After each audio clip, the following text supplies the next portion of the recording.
Yeah, what's going on, people? So today I'm going to teach you how to change your brakes and rotors on the cheap, on a budget. So this right here, this disc part right here is your rotor. This is your caliper right here. And that inside right there, those are your brake pads. Now, on the other side, I'll show you right now. This is a dismantled side, so I have everything taken apart on this side. That's your disc. That's your brake pads. And how you know that they're not good is because they don't have any more skin, or they're very low right here on the pad itself. And that's your caliper. That's a bracket to the caliper, and here's your caliper. So the first thing that you want to do is get back here, and you will see, focus,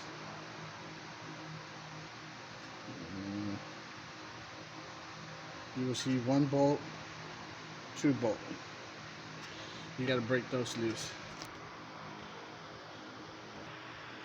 So here we go. I broke the top one loose off camera. Here's the second one.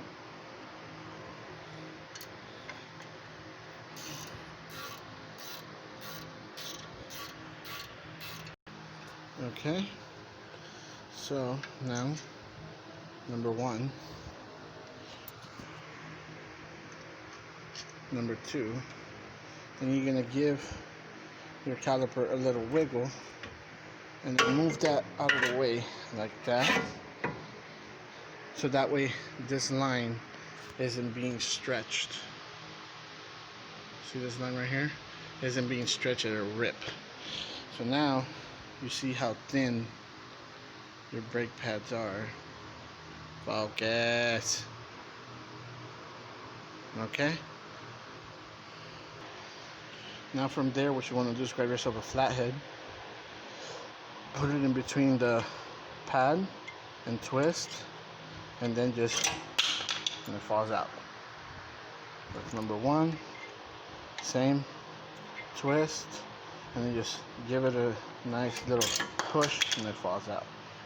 Now you have the bracket to the actual caliper itself, and the bracket that holds the it basically houses the brakes, and then it holds right here, and those 2 points that I showed you earlier, right here and right here, it holds the actual caliper, it bolts on the caliper. So the bracket also has its 2 bolts, as you can see right there, one right there, one in the bottom down there, this one and this one. And what you want to do is just loosen those puppies up so you get the bracket out of the way. So I already loosened the bottom one right there, so you can see a little bit, and it's very tough. So give it everything that you have, like, and then just loosen them all the way, and just like that, we got 1. Just pile them somewhere where you're not going to lose them. And this is hard to do with one hand because I need to hold the bracket. It's probably just going to fall off. And 2. Now, the actual rotor itself, sometimes, not all times, sometimes has a little bolt or 2 bolts. And then sometimes they're hex, like the one that you see right here, or sometimes they're Phillips. So what we got to do is grab our little hex right here, and you put it on the bolts, hold it firm in, and take it off. Now here comes the interesting part.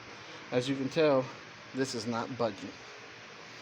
So what you need to do is grab yourself some lubrication And right here in this circle, put some lubrication. Okay, give it a few seconds. Now when you're ready, you grab yourself a hammer. This is just a cheapo from Harbor Freight. Cost me like $5. You can see it says, no, you can't see it. Anyway, we're going in. What you want to do is right here. Now some cars will have studs coming out from these holes. There's a Mercedes, BMW, some Audi, some Minis. They come with bolts like this. But if your car has studs, you need to be very careful that you don't hit the studs, because you hit the stud, you'll mess that stud up. You will have to remove the stud and put a new one in and put a new nut in and start all over again, basically from scratch.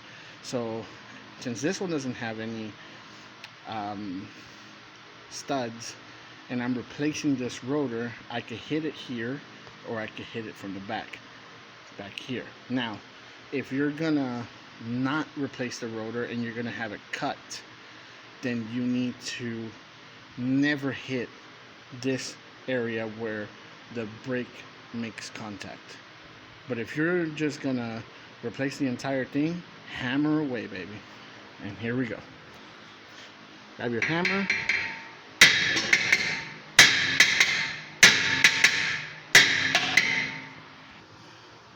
And finally, you will be able to remove your rotor.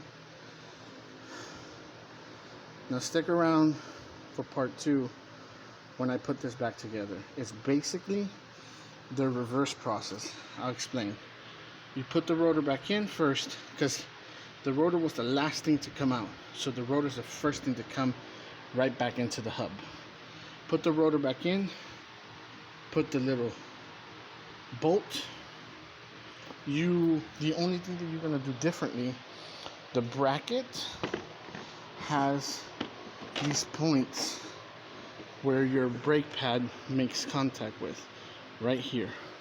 And I'll show you. These points on the brake pad, these points right here, go jammed inside that channel in there. I don't know, let me show you.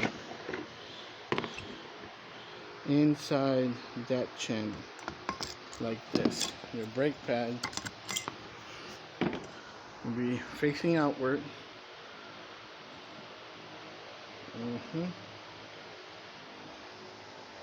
Like that.